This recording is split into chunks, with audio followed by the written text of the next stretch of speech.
dear students, this is Payal here, your communication trainer. And my dear students, I explained you few rules and regulations which you should apply during your art of conversation when you are conversing, right? So as I said that I will be dividing the sessions into two parts. Okay, so in the first part I explained you four important points, and I am sure you all have understood it very easily. Okay, now in today's session I am going to explain you the other points. Okay, and please try to apply it and utilize it. Okay, and trust me, you all will be an ace in art of conversation. You all will achieve success in your conversational skills. Okay, so can we start? Okay, let's start. So give sneak peeks of your interest. So what happens when meeting someone new? A person with average conversation skill sticks to talking about just a handful of conversation topics. This gives the impression that they are a limited person. It seems as if they are limited in what they can actually discuss. So this is not something you want to happen to you. You don't want people to wonder what you could ever talk about it if you were to meet again. You don't want them having doubts like, well, they seem nice, but I don't know if we have much to talk about.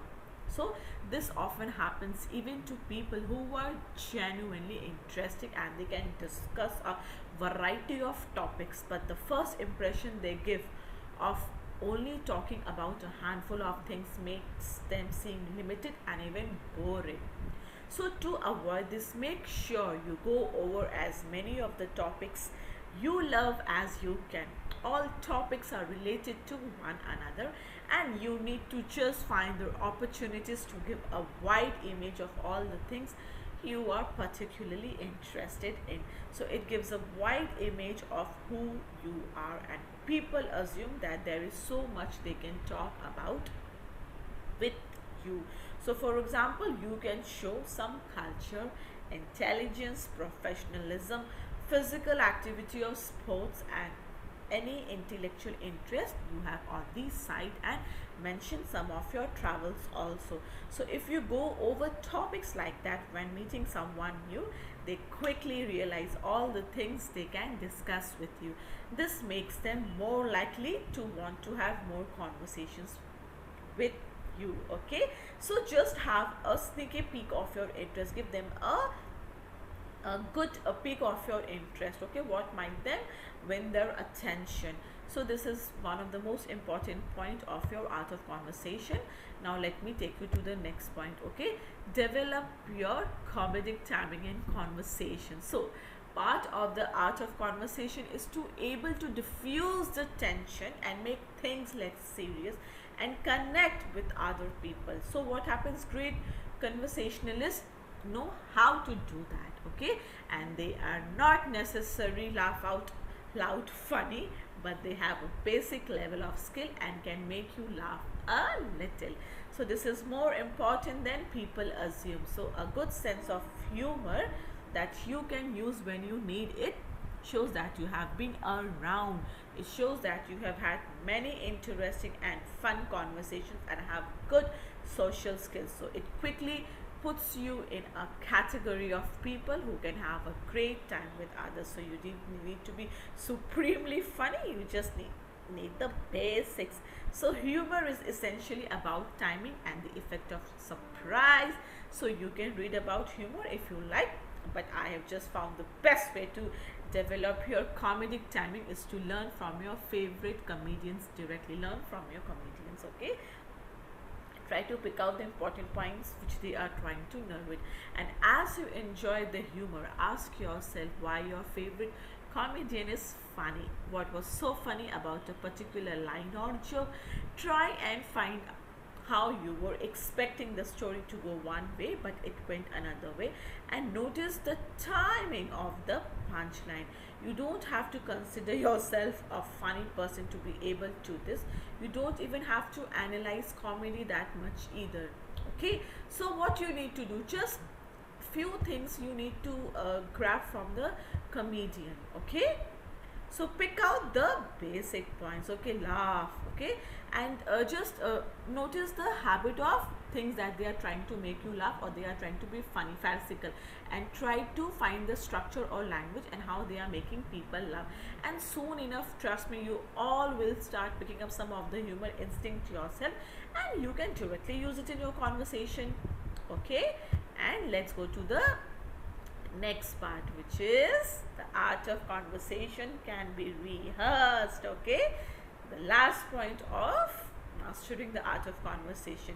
So if you go out to meet new people and see some of those very skilled people in conversation, they can be impressive. It seems that everything they say is on point, and they seem to tell stories very well and make their points brilliantly.